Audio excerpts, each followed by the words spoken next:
Yes, listen. Today we begin some of the topics which are still left. So let us cover them one by one. Micro, static, and dynamic. Micro, if we understand, microeconomics is study of what? Individual, particular problem faced by particular household, particular producer, particular consumer. So far as static and dynamic equilibrium is concerned, in microeconomics, we, with the help of this particular diagram, try to explain what actually is an example of static equilibrium. See, on the x-axis, we have, on the y-axis, price is shown. Here, the quantity is shown. Demand curve is downward sloping to the right. Supply curve of any product is upward sloping to the right, following the law of demand and the law of supply respectively. What we see that when both intersect each other at point E, equilibrium is established, and OP is the equilibrium price, OQ is the equilibrium quantity. Now what happens? Please listen, children. Yes, you. What happens over here is that here the equilibrium price, the equilibrium quantity, the point of equilibrium, all is determined at a particular point of time only. So there is an element of constancy. There is an element of sthirta, because this explanation as how OP is equilibrium price, the point of equilibrium, and visible quantity, all refer to the point of time. Camera on नहीं है sir ma'am क्या बोल रही हो? Static explanation. Camera on नहीं है sir. Yes. अच्छा ठीक है. बहुत समस्या है. तुम समझ रहे हो? 2 मिनट हम आ रहे हैं. कैमरा ऑन करने. Come here, child. Come. This is not my field. Okay, start video editing. Yes, take it. Sorry. Yes, I have started. I was only joined. खाली पढ़ाने पे ध्यान है. Forgot. Doesn't matter. Yeah, it matters.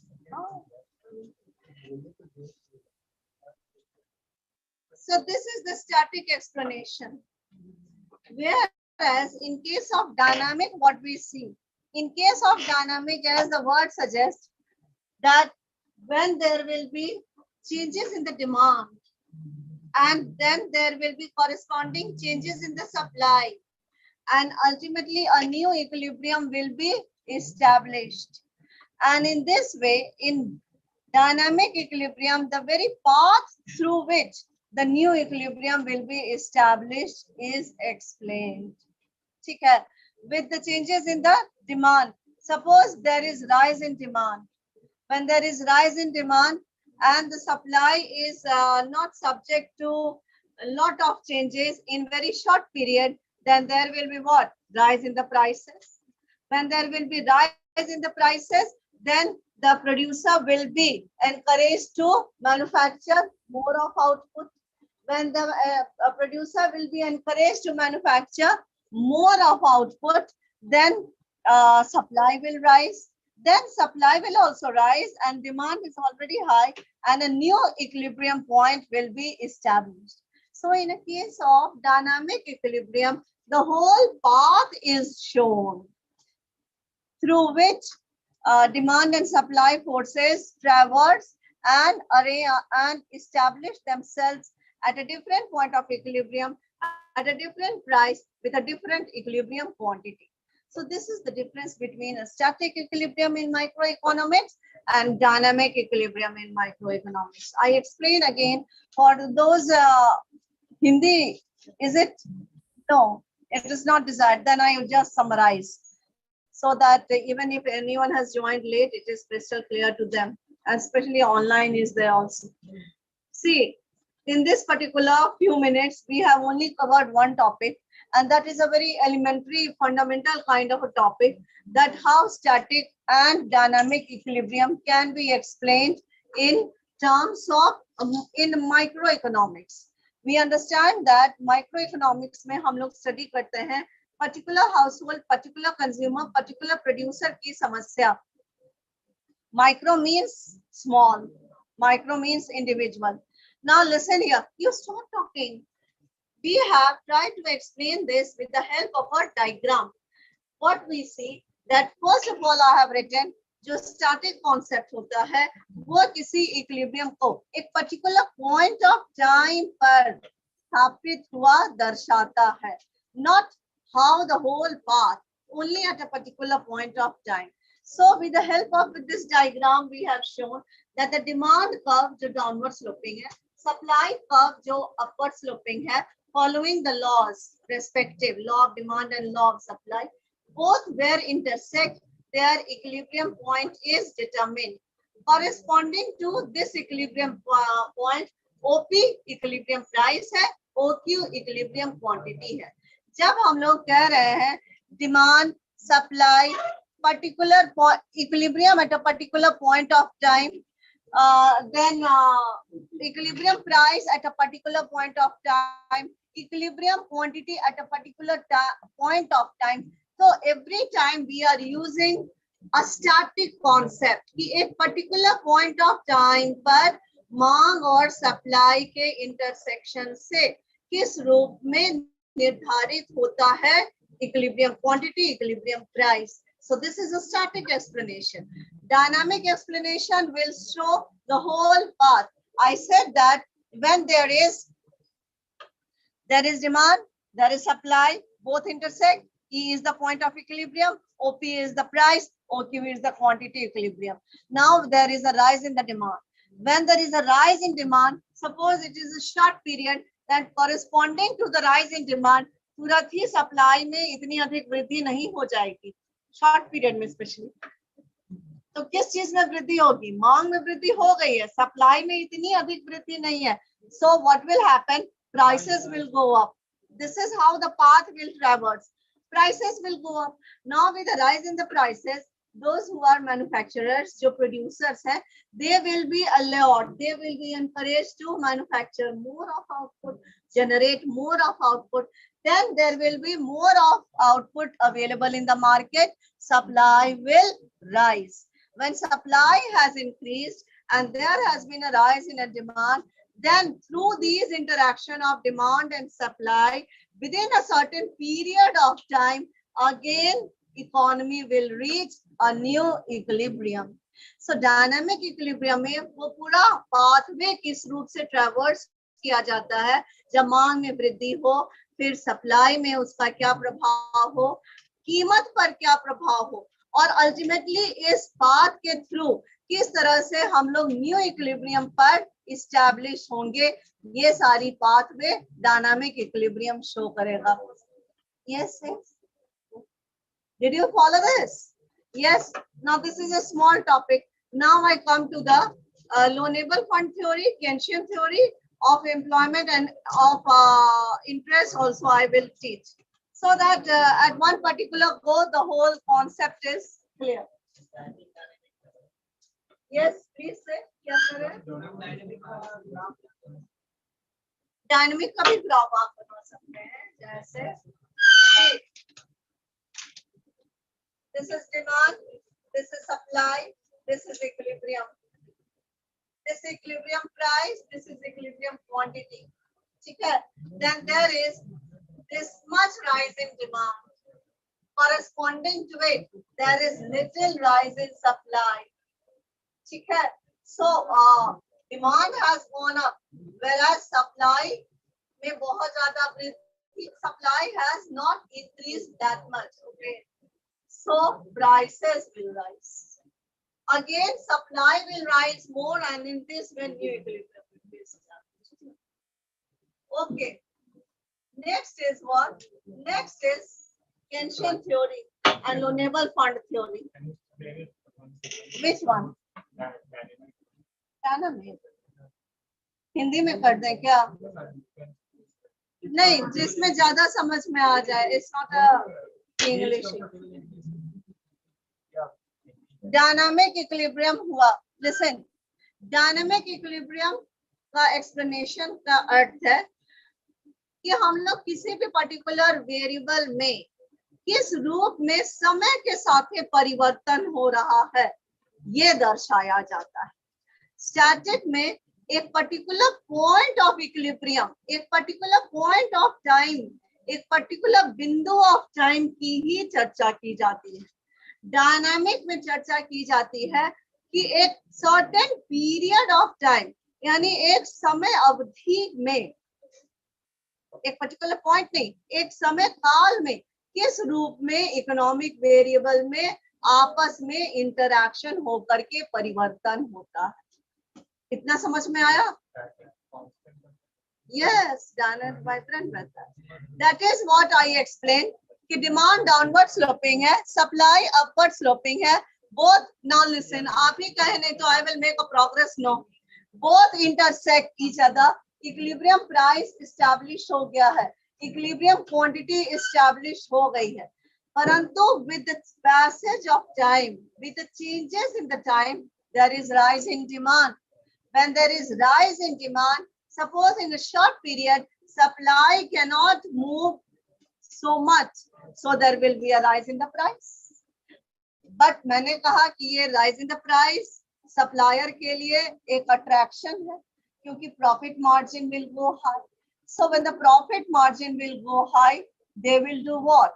They will generate more of output. अब more of output मतलब more of supply. More of supply, rise in demand already था, अब supply भी राइज की, तो एक नए बिंदु, एक नए पोजीशन पर equilibrium will be again establish. तो ये पूरा पाथवे दिखा रहा है, और स्टैटिक तो बस एक डायग्राम में दिखा. अब समझ में आ गया? Now listen, there is loanable fund theory, there is Keynesian theory, both to be explained. Loanable fund theory is, listen, that are related to loan. नहीं, ऐसे नहीं.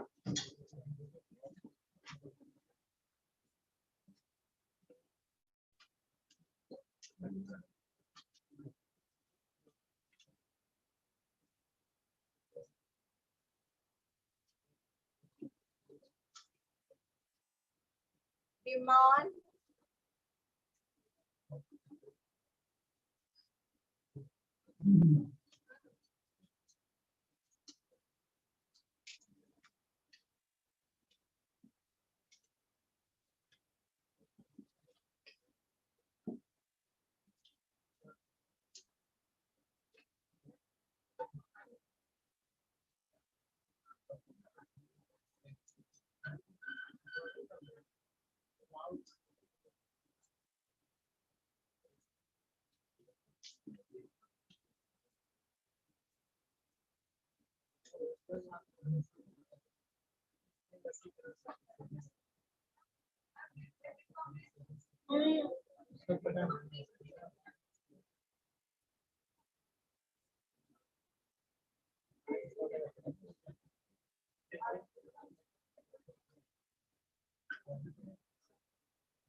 yes, now listen please.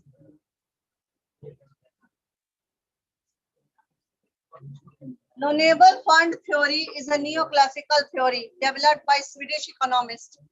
ठीक है? Loanable fund theory is a neoclassical theory developed by Swedish economist. In loanable fund theory, how rate of interest is determined, that needs to be explained. First of all, on the one hand, there is demand for loanable funds. On the other hand, there is supply of loanable funds. The next thing which we need to understand is demand for who are the section of the people, or Yes, from where does the demand for loanable fund originate? Demand for loanable fund originate because there is demand for consumption, there is demand for investment purpose, and there is demand for hoarding also. Yes, so this is the demand side. On the other hand, the supply of loanable funds is available through what? The supply of loanable funds is available through savings. It is available through dishoarding. It is available through bank credit, and it is available through disinvestment as well. So there are four sources from where supply of loanable fund originate, and there are three sources from which demand for loanable fund originate. Now, on the other hand, there is the demand. On the other there is the supply. Demand for loanable fund where intersects with the supply of loanable fund. There, the equilibrium is established, and corresponding to it, we have the equilibrium rate of interest determined. Now I give a full मतलब explain करते हैं अभी से. Loanable fund theory ये neo classical theory मानी जाती है. Swedish economist द्वारा ये क्या कहिए प्रोपगेटेड की गई हैं. लोनेबल फंड थ्योरी यह एक्सप्लेन करती है कि जो equilibrium rate of interest determine होता है वह दो फैक्टर से डिटरमिन होता है, दो फैक्टर से प्रभावित होता है. On the one hand है demand for loanable funds. Now the question arises कि कहाँ से ओरिजिनेट होता है demand for loanable funds. Three sources हैं डिमांड फॉर लोनेबल फंड्स के. एक है उपभोग करने के लिए कंजम्पशन डिमांड, दूसरा है निवेश अर्थात इन्वेस्टमेंट के लिए इन्वेस्टमेंट डिमांड, और तीसरा है होर्ड अर्थात संचय करने के लिए डिमांड फॉर होर्डिंग पर्पस. ठीक है, तो तीन फैक्टर्स हैं जो कि डिमांड फॉर लोनेबल फंड्स को ओरिजिनेट करते हैं. Now the another part of the story is supply of loanable funds. अब who are the sections या from where supply of loanable funds originate? सबसे पहला है सेविंग्स बचत. यस, इंडिया में तो हाउस होल्ड सेक्टर सबसे ज्यादा सेविंग करती है. तो ये सेविंग मीन्स नहीं, होर्डिंग से इसे confuse. Savings you don't understand. Savings deposit, savings बचत इन हिंदी यूज से. यस, होर्डिंग इज संचय करना.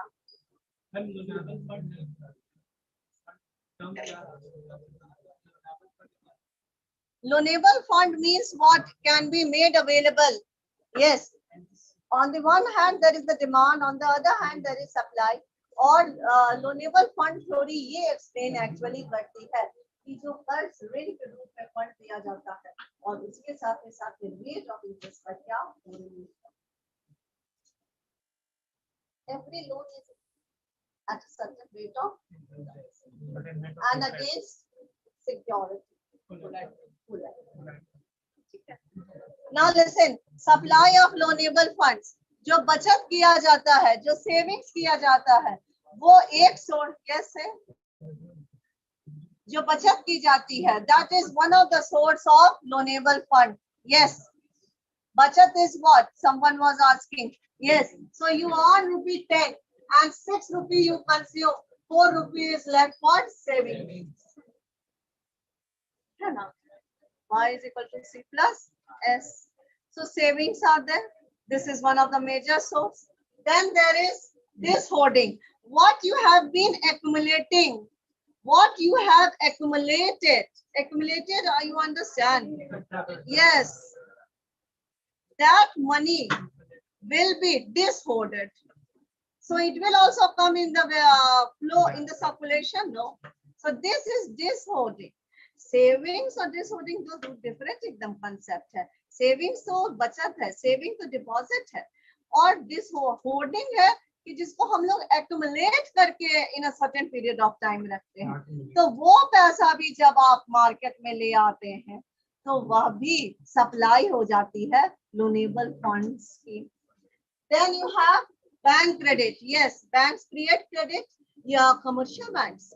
You must have come across commercial bank credit creation. Isn't that so?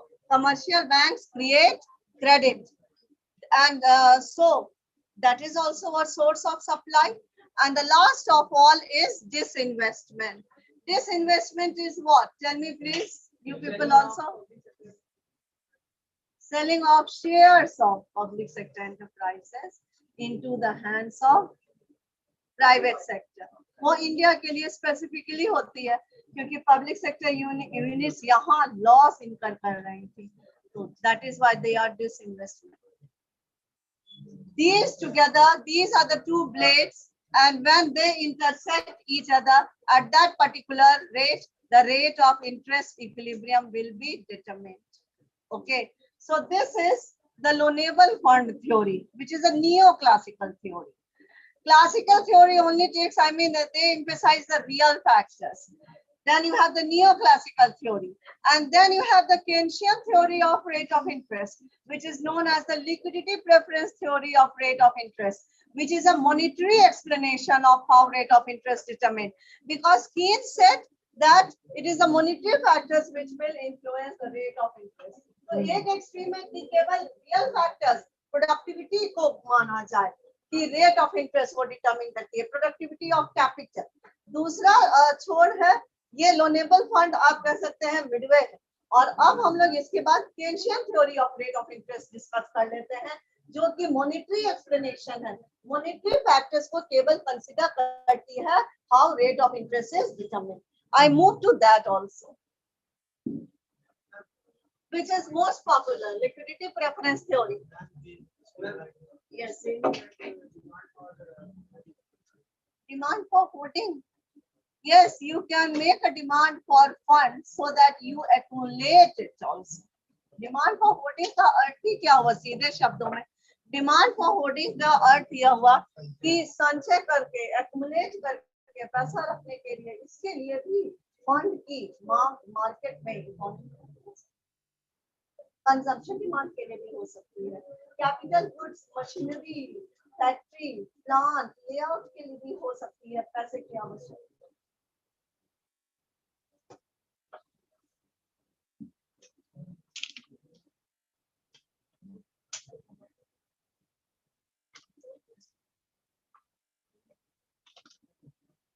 Keynesian theory.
Now listen, first let me explain this much, then I will draw the diagram.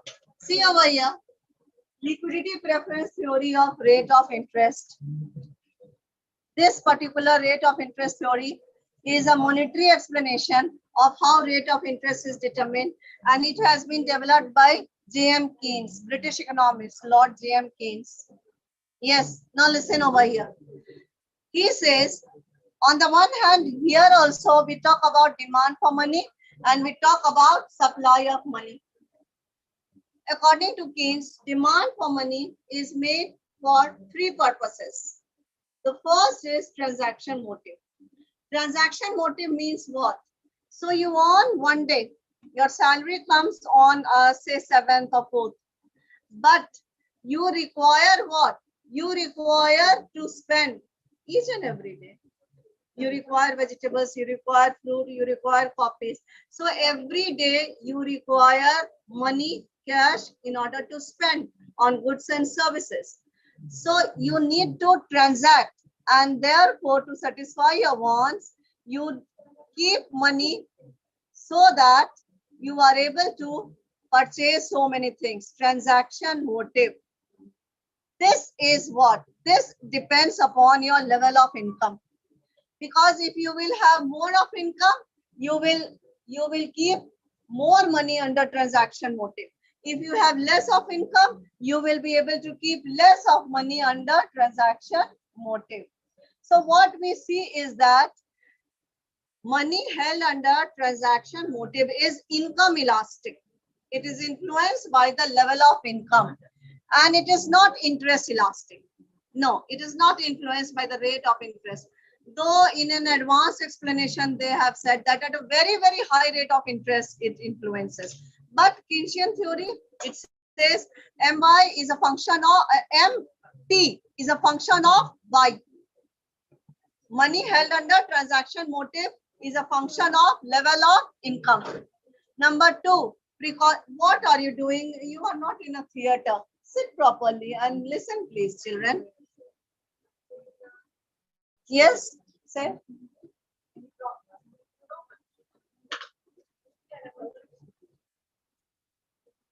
Okay. Next is precautionary motive. Money held under precautionary motive. This is also income elastic. Precaution means everyone will like to keep money against a rainy day. All throughout your life, you will not be, no one is going to work. And therefore, when a person retires, when a person grows old, or even when a person is working but he is sick, then you require money as a precautionary, precaution against rainy days. So here also demand for money is made, and which is income elastic. Higher my level of income, more money will be held under precautionary motive.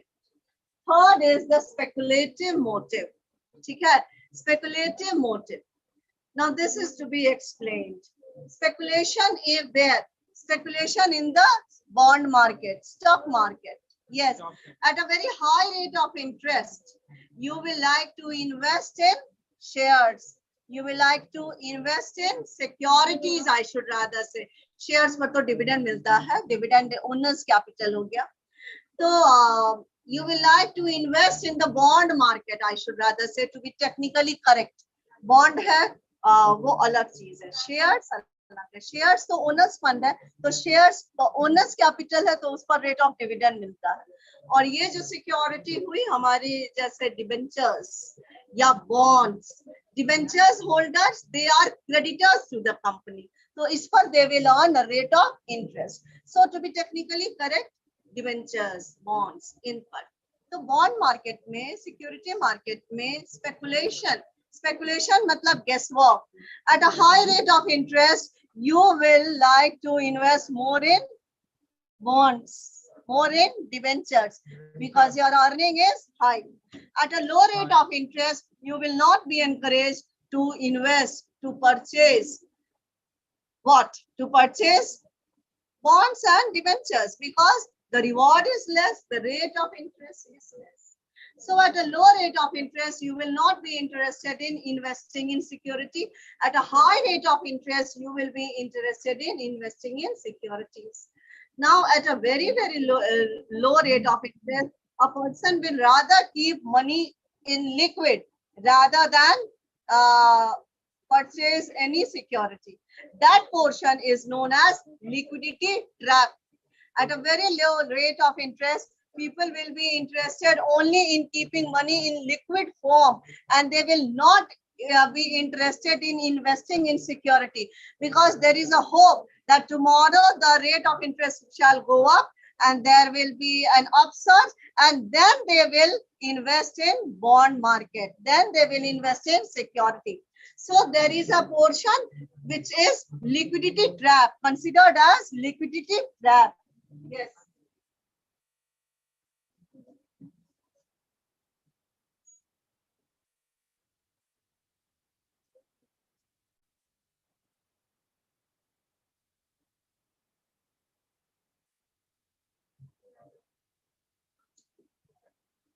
See, rate of interest. Listen here. Demand for money held under speculative motive. And R2. Yes. Demand, what you see? So much is the demand for money held under speculative motive. At a higher rate of interest, you will be getting a higher reward. So demand for keeping money like this will not be there. You will rather invest in security because the reward is high. When the reward is less, you will rather try to keep money in the cash form, in the liquid form, because the rate of interest is only 2%. And so people are not interested in investing in the bond market. So you will rather hold money. And at a very low level of rate of interest like this particular, this is the curve which is showing speculative demand for money.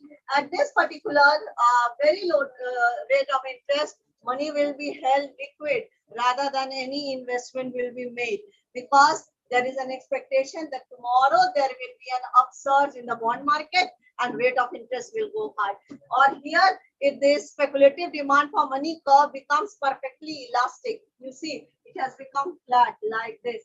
And this is the known as liquidity trap. This is known as liquidity trap. Say, please say. Kya hua? What I didn't hear you. Rate of return. Yeah. Rate of return. Yeah. Rate of return is fixed. So what? I am talking about stock market. For stock market, there is everything like a speculation. It is the most volatile market. You are making investment today, future you never know. That is why the very word is used, speculation. Okay. Have you understood this diagram? Yes. This is yes. Downward sloping. Yes. You people tell me, what is speculative demand for money? Bataiye. What is speculative demand for money? I have just explained why people keep money for speculative purposes. Say, please listen when you have come in the class. It is your precious time. So try to gain. No, it is not a laughing matter. इसमें कोई मुस्कुराने की हंसने की बात नहीं है children. Okay, so this is the downward sloping curve. ठीक है? And then the income elastic है this.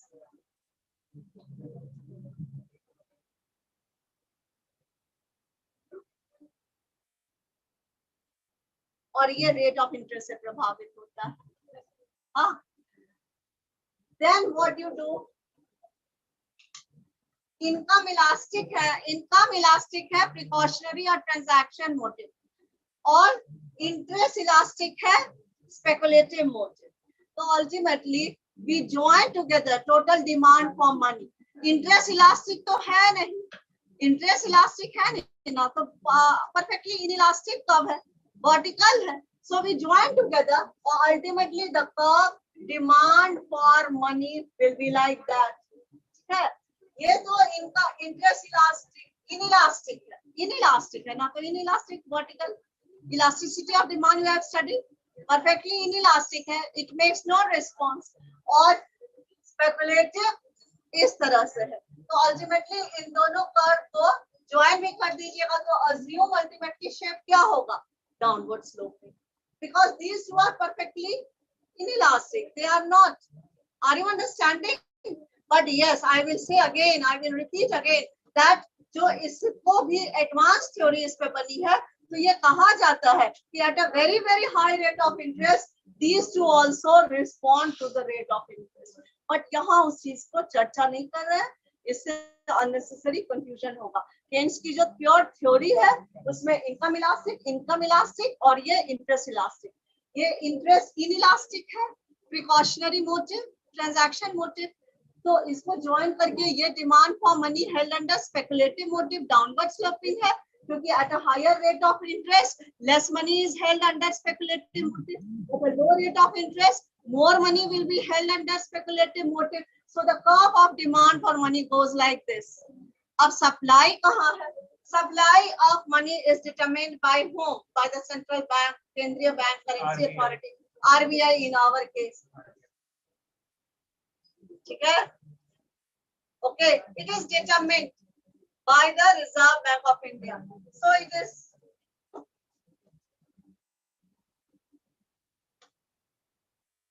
supply of money which is determined fixed by the Reserve Bank of India, and demand for money which is downward sloping to the right, where both demand for money and supply of money, sorry,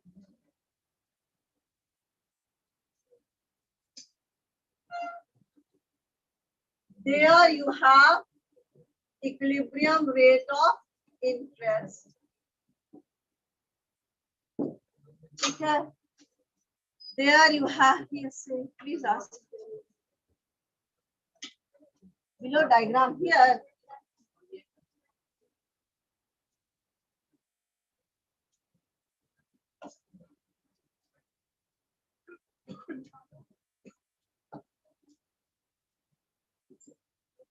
Demand for money held under speculative motive.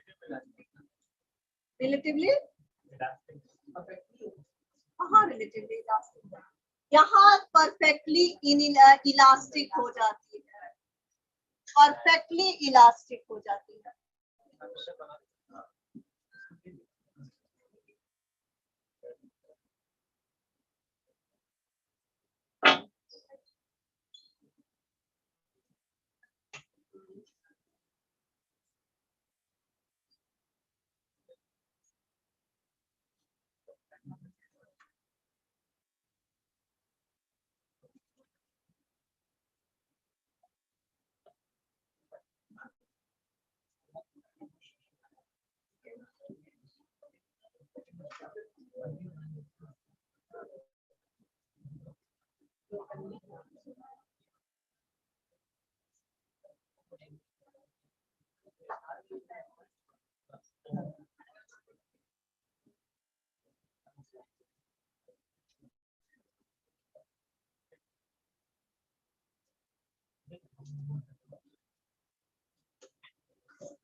Is it visible now? अब clear है diagram? Yes. High rate of interest, less money is held under speculative motive because you will invest and buy bonds and security. At a low rate of interest, demand for money held under speculative motive is increased because it is not profitable now to invest in the bond market because the rate of interest, that is the reward, is low. At a very low rate of interest, the speculative demand for money curve here becomes perfectly elastic. And this is the portion of liquidity trap, because now the businessmen feel, now the investors feel that tomorrow there is an expectation of rate of interest to go up. And this is the rate of equilibrium rate of interest determined.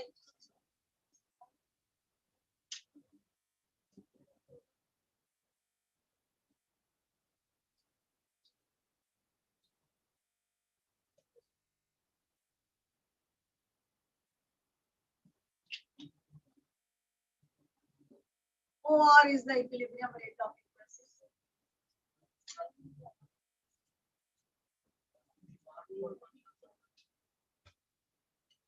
Okay, this is a monetary explanation. Now one topic more is left, and that topic is Keynesian theory of how equilibrium output, income and employment is determined. Okay, can I rub the board? Okay. How many attendance बाद में मुझे बता दीजिएगा. Okay. You copy it. Okay. Thank you. Macro. Today is, 19. please tell me the attendance. 29. Anyone put your signature? Attendance is count. Please count it fast.